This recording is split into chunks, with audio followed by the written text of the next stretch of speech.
wife suddenly died of an aneurysm. I started drinking, and I drank myself into homelessness. I'm an unemployed mother of two. I have a 4-year-old daughter and a 1-year-old daughter who has had health problems from the beginning of her life. I've been in the country for 20 years. I feel like I've been a responsible man. My employer cut my hours.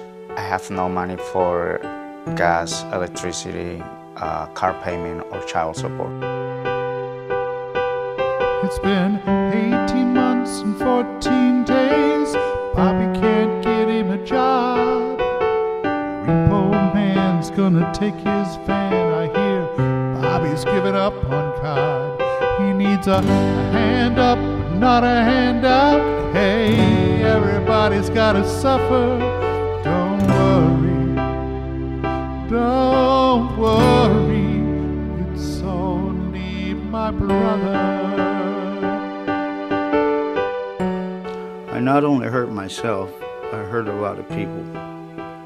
My daughter was only 6 years old when my wife died. And while I was homeless, she lived with my wife's father. I lived on the street for 6 years, and for 3 of those years I was drunk every single day. I lived in my car until I lost my car and my license. My youngest daughter, we found out she had 2 holes in her heart just 3 weeks after she was born. Nothing can prepare you for that. She's had open heart surgery twice, and she still requires a feeding tube so that she doesn't aspirate her food. Often I pay most of my bills, and the only money I have left is $20 for 2 weeks for food and gas. In the short time, I was looking very sick because I wasn't eating very right, and I was feeling like I was nobody. So where is that poverty line? I never really seen it. Look around, I'm doing fine. I'm not really sure I believe it. On the other side of town, schools are falling down, but me, I'm riding the sky. Don't worry, it's only a child.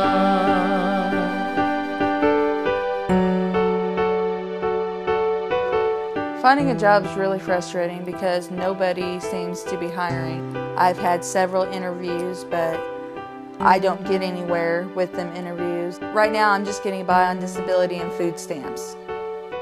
I was seriously depressed, and I didn't know it. I was angry with the whole world. I was even angry with God. I slept in dumpsters, by dumpsters.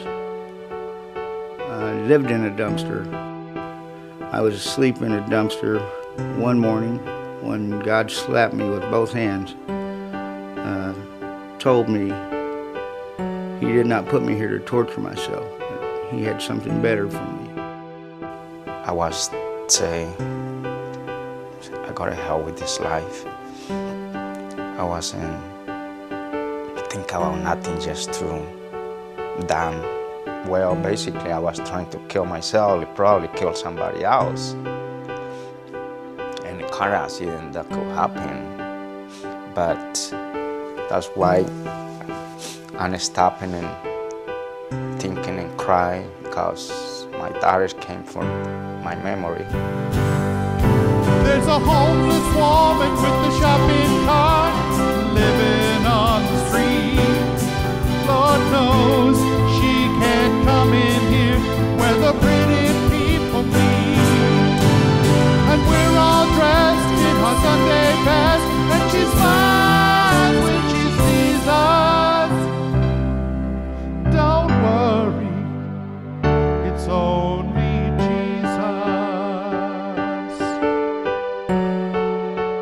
I used to have breakfast almost every day at Crosslines. People tried to help me, and they always showed me respect, even though I was dirty, stinky, and drunk. If there's a time that I come up short with my bills or any needs that I have, I turn to Crosslines because there's not very many places that do what they do. They had social workers come to my house and assess my situation. Honestly, I try not to use Crosslines if I don't have to. But when I do need something, they always come through. I came to Crossline and my life changed. Crossline helps me, and I was behind for the rent, all the bills like gas and electricity. And they helped me with some food also. And I really appreciate for the help. There's a face in the mirror, a man that I can't be.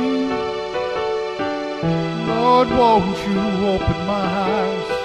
Won't you help me see?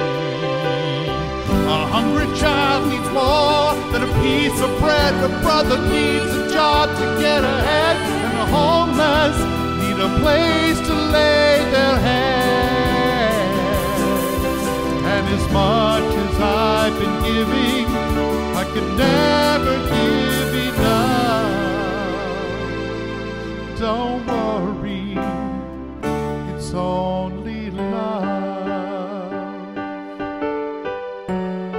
I clean, I help serve at the kitchen annex for Crosslines. And I see some of the same people that I lived with on the street. And I try to share with them some of the things that Crossline and God has done for me. And I share with them the hope that I found.